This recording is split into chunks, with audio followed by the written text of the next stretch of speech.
سلام، امیدوار هستم از هر کجا و در هر ساعت که ما را تماشا میکنین جور صحت و سلامت باشید. امروز آمدیم باغ بابر تا از زیبایی ها و جای تاریخی باغ بابر و شما یک ویدیو تهیه کنیم. امیدوار هستم که از ویدیو خوشتان بیاد. اگر از ویدیو خوشتان آمد لایک، سابسکرایب و زنگوله را فشار بدین تا از ویدیوهای بعدی ما با خبر شوین. بریم به طرف ویدیو.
خوش آمدید هموطنان عزیز به ادامه ویدیو.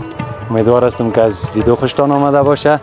قسمی که در ویدیو دیدین حضور مردم نسبت به سابق خیلی کم رنگ است و جای زیاد مونده از باغ بابر که ما و شما به نمایش بکشیم و کم کم جای دیدنی دیگه باغ بابر به شما نشان میدیم. امیدوار هستم از ویدیو خوشتان بیاد. لایک، سابسکرایب یادتان نره تا از ما حمایت کنید.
خوش آمدین دوستا دوباره به ویدیو خودتان.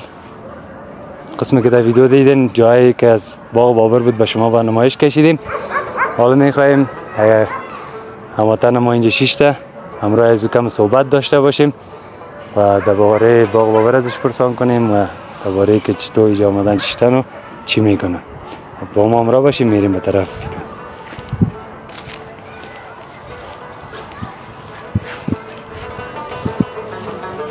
سلام علیکم لالا. سلام علیکم. خوب هستی؟ بخیر؟ صحت خوب است؟ چال داری؟ بخیر. خوب هستی تو؟ صحتمند داری؟ خوب است ان شاء الله. بخیر هستی؟ صحت خوب است؟ چال داری؟ شکر الحمدلله. چطور است روزگار؟ بشید. مهربونی. چطور است روزگار؟ شکر از فضل خداست میگذره. چطور که آمدین اینجا؟ آمدیم امروز برادرزاده یک دقیقه طبیعت کنیم. خب چی مصروف چی کار هستین؟ خودم خیاط گند افغانی هستم، دیزاینر هستم. دکان دارین؟ بله. خب بسیار خوب. چطور است؟ از باغ بابر دیدن کردین؟ چه رقم است؟ مثل سابق است؟ مردم است؟ نیست؟ ولم از این سابق خونه مونده. خب بازم بعضی ها میاین به خاطر که طبیعتشون تازه شود. خب دیگه فعلا باغ بابر تو وضعیت نیست که مثلا جمع جوش سابق باشه. چه رقم است؟ به خانم ها اجازه میتن نمیتن مثل سابق؟ دیگه اگر اجاب مراعات باشه اجازه میتد، من چرا نه؟ ما یعنی شریعت مراعات کنیم اجازه میتن 100%. بسیار خوب. چطور بود آب و هوا؟ آب و هوای بسیار لذیذ، لذت بخش، آرام بخش. بسیار خوب. هوایی است که خب مسافری کردی لالا خودت یا تا فعلا هیچ جای نرفتی از افغانستان بیرون؟ تو مسافری نکردیم که مثلا مسافر شویم. ما به خاطر بعض گند افغانی که بردیم در کشورهای همسایه صادر کردیم، در مو حساب مسافر شدیم. خب چطور بود نسبت به اوجا پارکایشان؟ آیا سهولت‌های اوجا بیشتر است نسبت به افغانستان؟ آب و هوایشان چه رقم است؟ طبعا که سهولت هر جایی که نفوسش زیاد باشد سهولتش زیاد است، به خاطر که اینجا فعلا قدر امکانات کم است، مردم کم است، از خاطر سهولت کم است. بازی که در پارکای ایران و پاکستانی ها که است نفوس زیاد است، سهولتشان هم خوب است. خب آب و هوایشان چه رقم نسبت به این؟ نه هیچ جای به افغانستان نمیرسه دیگه. آب و هوای افغانستان میگن وطن است. وطن است. بسیار خوب. خوش شدیم لالا، امرایتان با کلام شدیم. قربان. امیدوارم که جور صحتمند باشین، همیشه کامیاب باشین در کارا.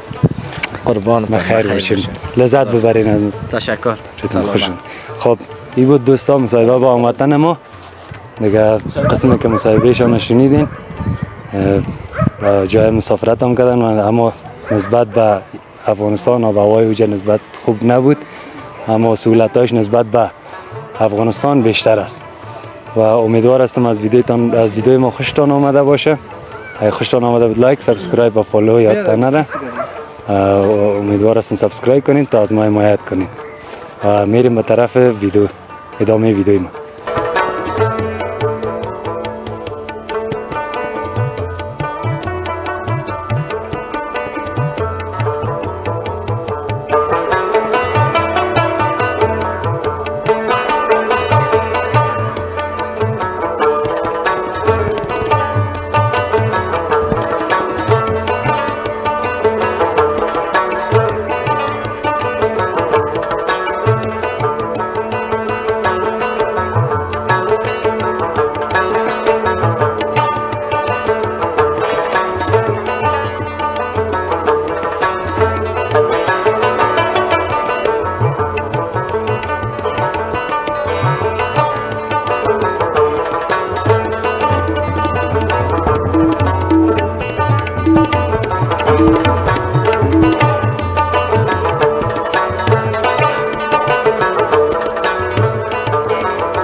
سلام علیکم، خوش آمدید به ادامه ویدیو.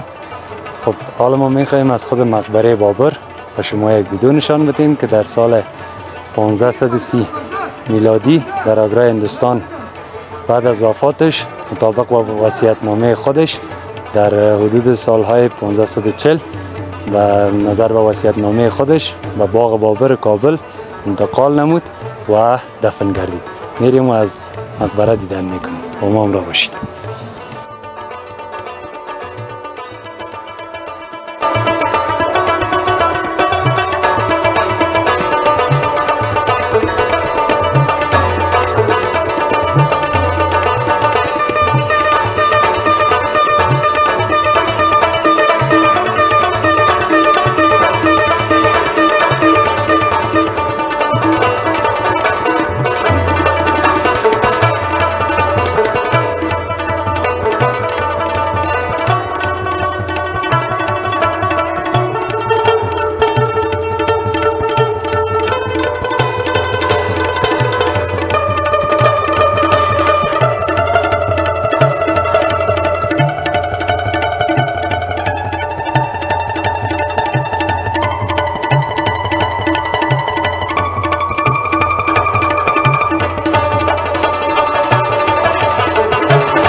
خب دوستای عزیز، رسیدیم به پایان ویدیوی ما.